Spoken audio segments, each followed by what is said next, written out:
What did your parents do for a living? Well, my father was a printer when he was a young man, but unfortunately became ill when I, maybe about 4 or 5 I was, when he became seriously ill.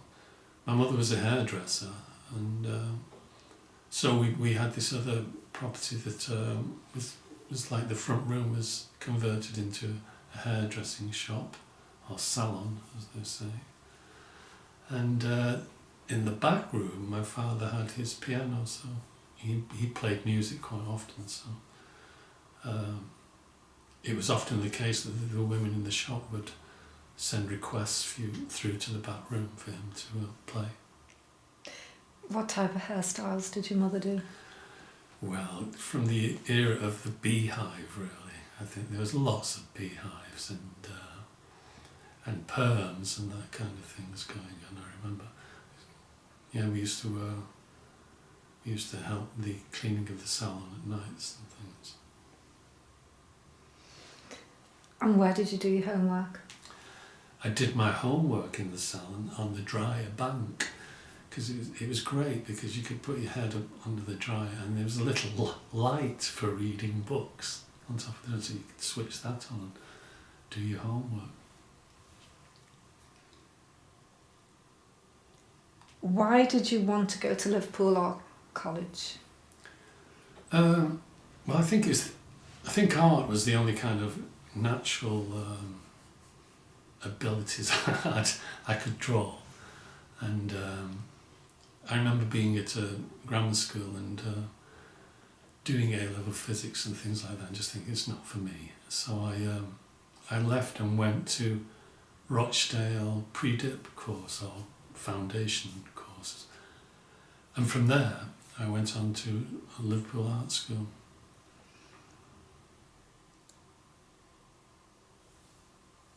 What qualifications or portfolio was required? What was the interview like? The interview was good. I did bring a portfolio, but it wasn't too extensive. I had a box full of slides that I brought with me, because I was doing kind of imitations of the chalk horse and everything on hillsides, and I was photographing those and taking those. So I don't know. There was some kind of humour in what I was doing at the time. What scale were they?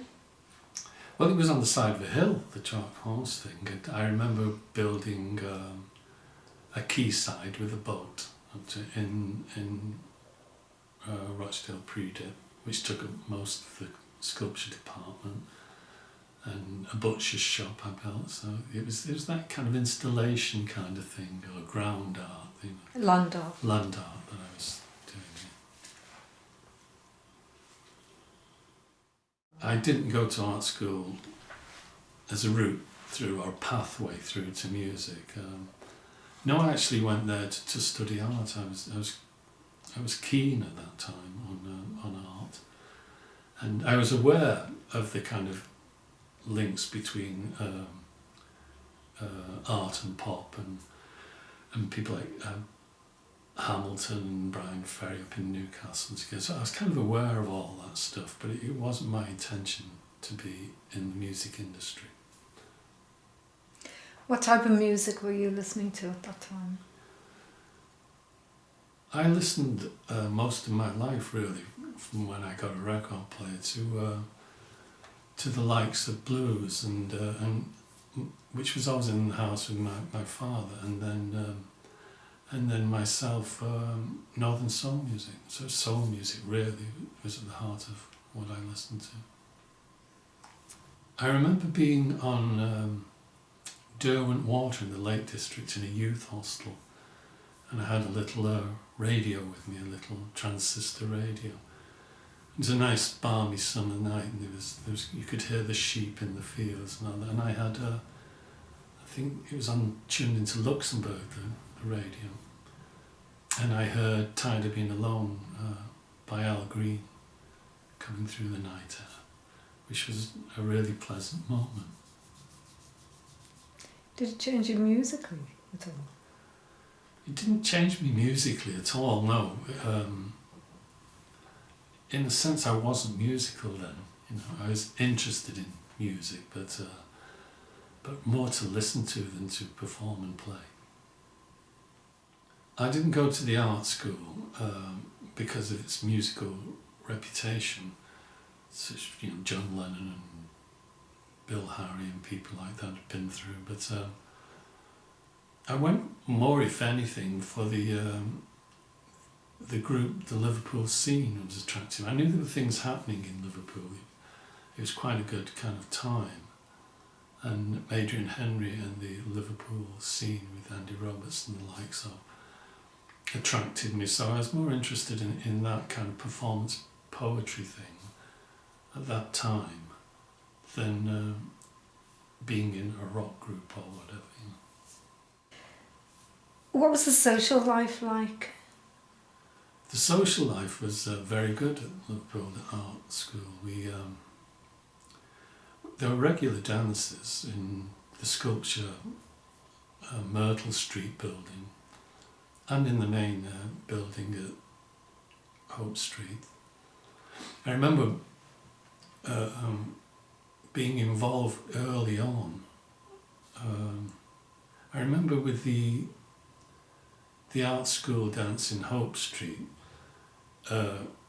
when Albert Dock, the band, was up and running, probably at the end of the first year, the early second year, there was an art school dance, and the tables were lashed together as they always were for a stage, and at one end, and there was always some kind of element of performance in it, and there was also, probably to be more accurate, there was an element of clowning involved in a lot of what we did, and we got, for that dance, we got a wardrobe, and we took the back out of the wardrobe, and when the lights went down and people announced the group were coming, we came out through the wardrobe, all of us, you know. So I think we had some girls with us that evening that we used to call the Cod Warriors. 3 of them, I think, and 7 of us came out through the wardrobe. So. Did you just tell me the Cod Warriors were girls? Yes, I think the Cod Warriors were girls, yeah. By all accounts. So how did you find the Cod Warriors? I think we found the Cod Warriors through Martin Dempsey, I think. I think Martin Dempsey knew somebody who was at St Catherine's College, and there's somebody plus her 2 friends came down and sang with us on occasions. Why were they called the Cod Warriors? Because of the Cod War at the time. So I think we spoke to Henry, and he was talking about naming the group the Albert Dock because of what was happening with the Albert Dock in that period. There was an upcry, an outcry, and an in-cry about the state of the Albert Dock, and people wanted to preserve it, so there was a lot of publicity. So we just jumped on the back of that kind of free publicity, really. And the same with the Cod Warriors. They seem to link somehow, both nautical things. The art school had 3 basic sites in the city: Hope Street, Myrtle Street, and the Deaf School upon Crown Street, which was the furthest one away. So people like our little group tended eventually to find themselves at the Deaf School, where there was plenty of space. A lot of students didn't use that space, and you could rehearse there. It was far enough away from any kind of interference from tutors and such forth, so we all ended up there most of the time. But those 3 basic sites, yeah. I think I changed from the notion of being a painter and became more interested in performance, really, because for many, many years I'd had quite a strong interest in old music hall performers, like Little Titch, characters like that. So Max Wall, of course, these people. So there was that side to me that was always interested in the stage, the limelight and performance in that sense. So it wasn't a very difficult kind of career change, to suddenly consider yourself more of a man for the grease paint. There was a piano in Myrtle Street, and we were getting serious about writing things and playing at home in the flat. So I don't know where we got this harebrained idea from, but we thought we could take the piano and they wouldn't mind, because it just stood in the corner there for so long. So we get a friend with a van, and we wheeled the piano out of Myrtle Street into the van and took it home. And then probably about 6 weeks, 2 months even later, without the piano returning, we started to get letters from Mike Yeomans insisting that we brought the piano back because it was now property, and then threats from the legal department of the college to bring the piano back. So eventually we brought the piano back, or took the piano back.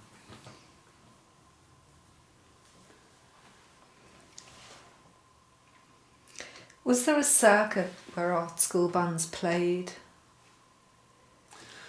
I don't think there was a circuit where art school bands played, but there was kind of university entertainments, offices and things. So what happened with Albert Docks, we started going out and playing at the art school first, and then getting opportunities to play, I think a couple of times with Deaf School, dates outside the art school. And then Social Sex would get to see you around and all that, and would let you support somebody who was maybe playing the Montfort Hall at the Liverpool University. And then there's a whole network of Social Sex, so your name gets around a bit, and you start getting offered concerts, at the universities and other colleges. So it's that college circuit really that was quite successful for us. One of the concerts we played out of Liverpool was at York University in Algonquin Hall, and that was with a band called Rugulator at the time. They were from London and were quite well respected. I think they had a single out on Stiff Records as well. How did you become the lead singer? I became the lead singer of Albert Dock, probably because me and Peter Hatton and no, it's just me and Hattie actually were the kind of clowns up front, and we didn't really have any instruments at the time, so the only thing for us to do was to dance and sing. Those duties kind of split up eventually, where Peter did most of the dancing and I did most of the singing, because it's difficult to do two things at once. And Peter was better at that and I was better at the singing. Can you tell me about how the Sex Pistols, when you were playing that gig as Albert Dock with the Sex Pistols, how they reacted to you? When we played supporting the Sex Pistols at Eric's club, we were rehearsing at the time at Eric's regularly. So we were downstairs rehearsing for the concert that evening when the Sex Pistols arrived, and it was a kind of a split venue that evening. There's a stage upstairs and one downstairs, and the Sex Pistols were playing upstairs. So they came and were sound checking there, and we were downstairs. But the poster that was issued for the concert was with speech bubbles coming out of the mouth, saying "Don't make me laugh" about the Sex Pistols and this kind of thing. So I think there was a slight anxiety about who we were with the Sex Pistols. When they came down to see us, they were a good bunch of chaps, so there was no problem with anything.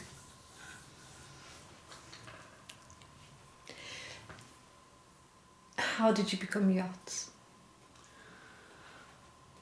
We became Yachts because I think it just became a little bit more serious because there were quite a number of offers coming up for us.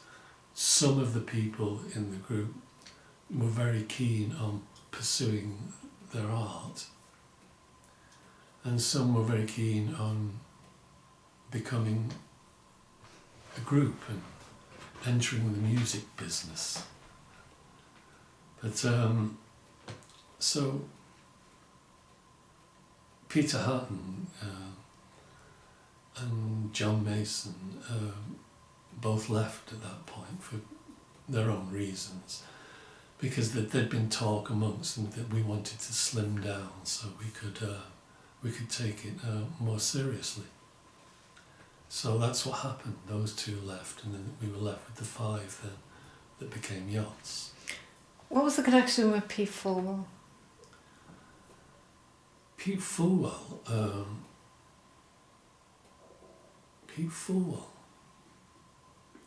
I'm trying to wind back to think of the connection with Pete Fulwell because he seems to have always been there.